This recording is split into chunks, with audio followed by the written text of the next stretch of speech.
عاملة؟ وحشتوني، وكالعادة جايبه لكم اداة النهاردة جامدة جدا هتعجبكم قوي، سواء كنت طالب بتذاكر اليومين، طبعا يومين امتحانات ومذاكرة، او ان كنت حتى بتاخد كورس، حد كبير وبياخد كورس ومعاه ماتيريالز للكورس وعايز يذاكرها ومش فاهم اجزاء فيها، او ان كنت حتى مدرس وعايز تعمل حاجات للطلبة بتوعك بحيث انك تساعدهم، او ريسورسز للطلبة عشان تقدر تساعدهم في مذاكرتهم.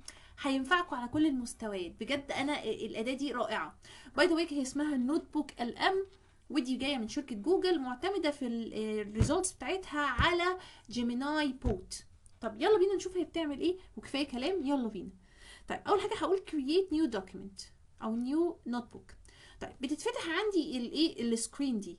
السكرين دي بتقول لك عايز تاخد الدوكيومنتس بتاعتك او الداتا بتاعتك منين، هل من جوجل درايف، سواء من جوجل دوكس او من جوجل سلايدز، او هل انت معاك لينك لويب سايت او يوتيوب فيديو حتى وعاوز انك تحطه، او انت هل معاك حتى تكست وعايز تحطه انت، تاخده كوبي من اي مكان وتحطه هنا علشان تقدر تفهمه اكتر. طيب او طبعا الخيار الاكثر شهرة يعني انك انت تعمل ابلود من على الجهاز بتاعك. خلينا نجرب النهارده الابلود. طبعا بياخد وقت اهو، دي ثانيه لثانيه عشان خاطر بس يحمل الدوكيمنت اللي انت اخترته، وبدا يبقى موجود عندك. طبعا ده اسم الدرس، وبدا يحط الدرس عندك. طيب انا هستفيد ايه من الكلام ده؟ يلا بينا بقى نشوف استفاده. اول واهم واكتر حاجه يعني ماجيكال في الموضوع هي المايند ماب.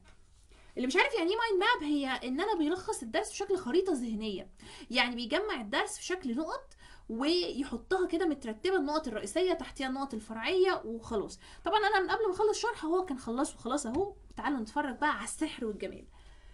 الباشا ده حلل الدرس وقسمه لنقط رئيسيه، وكل نقطه رئيسيه تحتيها نقط الفرعيه بتاعتها.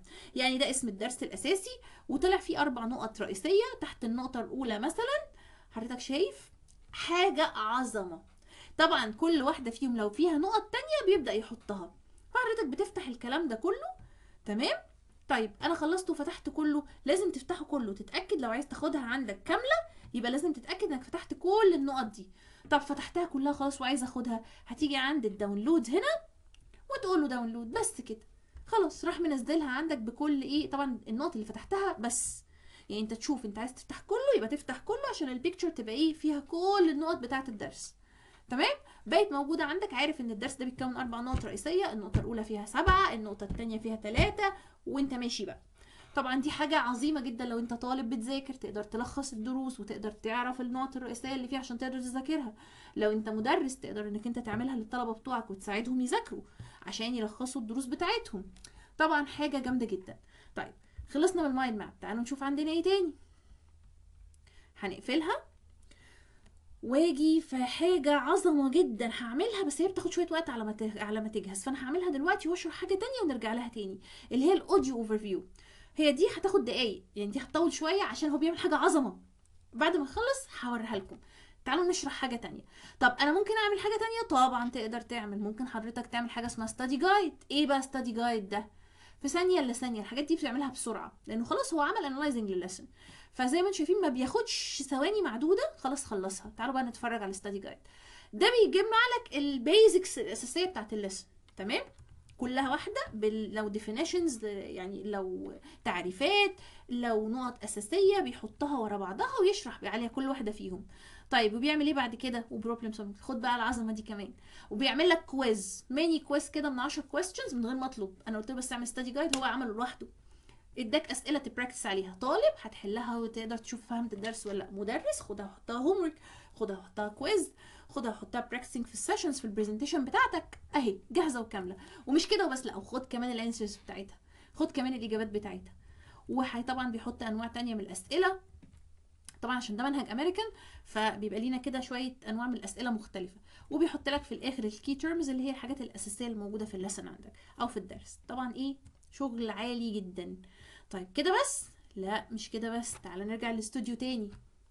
طبعا شايفين الخطوات اللي انا بعملها عشان تبقوا عارفين. طبعا لسه ايه الاوديو اوفر فيو لسه ما عملش لانه بياخد وقت طويل. طب خلينا ناخد بوينت تانية لحد ما يخلص. هناخد اف اي كيو. يعني ايه اف اي كيو؟ يعني الكويستشنز الاكثر شيوعا على الدرس ده او على المفهوم ده. ثواني انا ما بلحقش اخلص، بصوا وبيروح عاملها على طول. هنا حط كل سؤال والاجابه النموذجيه بتاعته. كل سؤال والاجابه النموذجيه بتاعته زي ما انتم شايفين كده. حاجه جامده جدا جدا جدا. طبعا تقدر تقرا وتفهم وتعمل اللي انت عاوزه. طيب هل كده بس؟ بالتاكيد لا. الفويس الحمد لله الاوديو اوفر فيو خلص.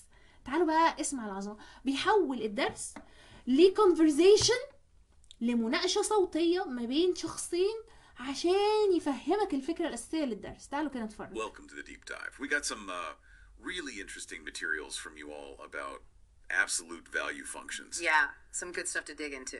Definitely. طبعا احنا مش هنقعد نسمع كله، بس الفكره احنا سمعنا صوت اتنين بيتناقشوا. يعني هو حول الدرس لحاجه انتراكتيف اكتر، عباره عن مناقشه ما بين شخصين.